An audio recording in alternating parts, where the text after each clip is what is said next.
السلام علیکم۔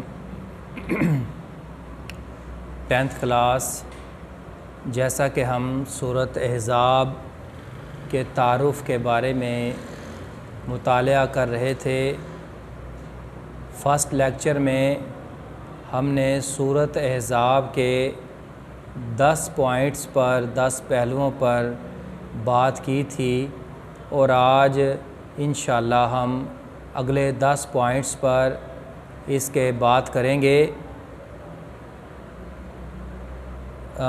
اس کا آج کا جو پہلا پوائنٹ ہے وہ ہے کہ سورۃ احزاب میں کس کس بات پر بیانات کیے گئے ہیں، کون کون سے واقعات سورۃ احزاب میں شامل ہیں۔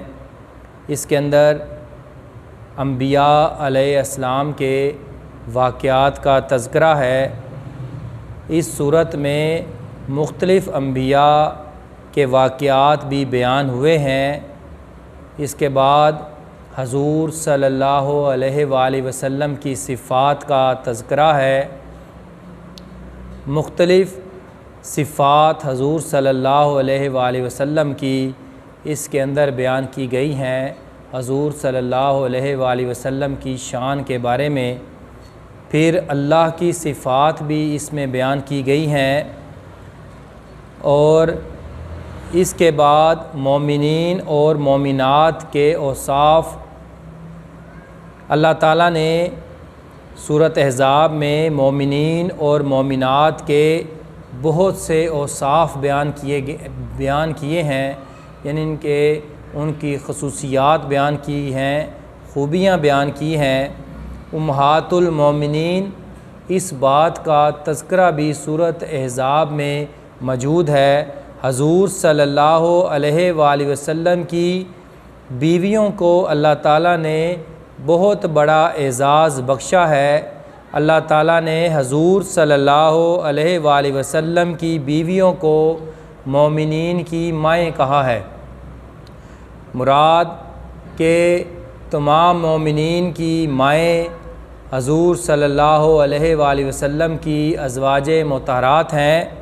ہر مسلمان پر لازم ہے کہ وہ امہات المومنین کا احترام اسی طرح کرے جس طرح وہ اپنی حقیقی ماں کا ادب اور احترام کرتا ہے۔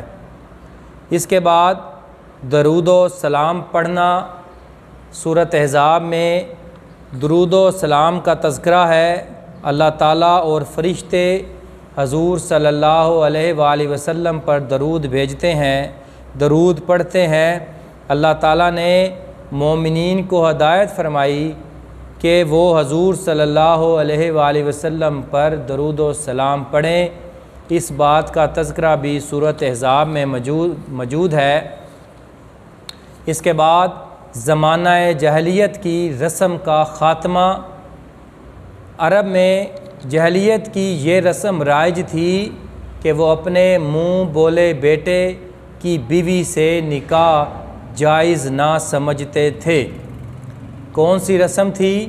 کہ وہ اپنے منہ بولے بیٹے کی بیوی سے نکاح جائز نہ سمجھتے تھے۔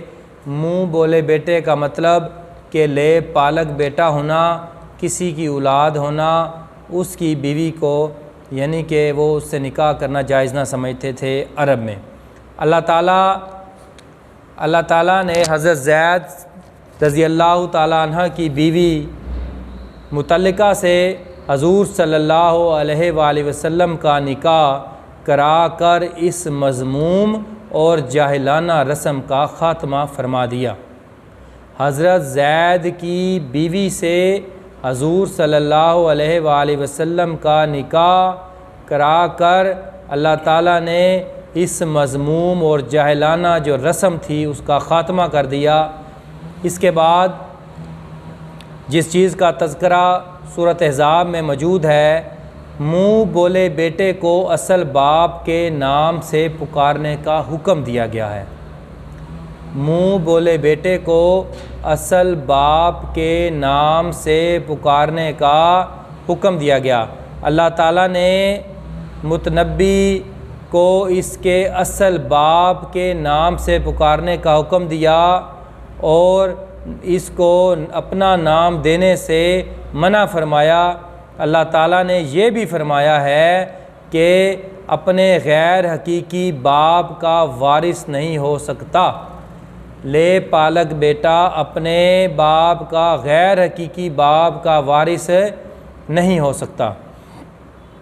پھر اس کے بعد جس بات کا ذکر کیا گیا وہ ہے یہودیوں کی عہد شکنی۔ عہد شکنی کا مطلب ہوتا ہے وعدہ خلافی کرنا، وعدے کو توڑنا، وعدے کو پورا نہ کرنا۔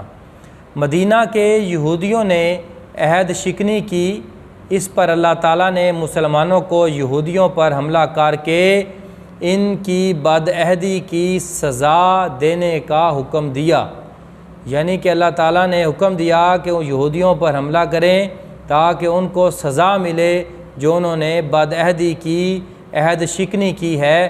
مسلمانوں نے حضور صلی اللہ علیہ وآلہ وسلم کی قیادت میں بنو قریظہ پر حملہ کیا اور انہیں سزا دی۔ اس کے بعد جس نقطے پر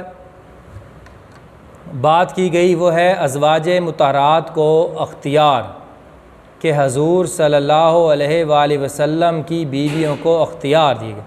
اللہ تعالیٰ نے نبی صلی اللہ علیہ وآلہ وسلم کی بیویوں کو اختیار دیا کہ وہ دنیا کی دولت یا اللہ اور اس کے رسول صلی اللہ علیہ وآلہ وسلم اور آخرت میں کسی ایک کا انتخاب کر لیں۔ ازواج مطہرات نے نبی صلی اللہ علیہ وآلہ وسلم کی زوجیت میں رہنے کو پسند فرمایا اور دنیا کی دولت اور خوشحالی کی زندگی کو ٹھکرا دیا۔ انہوں نے اس بات کو پسند کیا کہ وہ حضور صلی اللہ علیہ وآلہ وسلم کی زوجیت میں رہیں۔ یہ نیکسٹ 10 پوائنٹ اس کے اوپر ہم نے بات کی ہے۔ انشاءاللہ تعالی اگلے جو نکات رہ چکے ہیں ہم ان پر انشاءاللہ اگلی نشست میں بات کریں گے، اور یہ 10 کلاس کے لیے انتہائی اہم لیکچر ہے۔ اللہ حافظ۔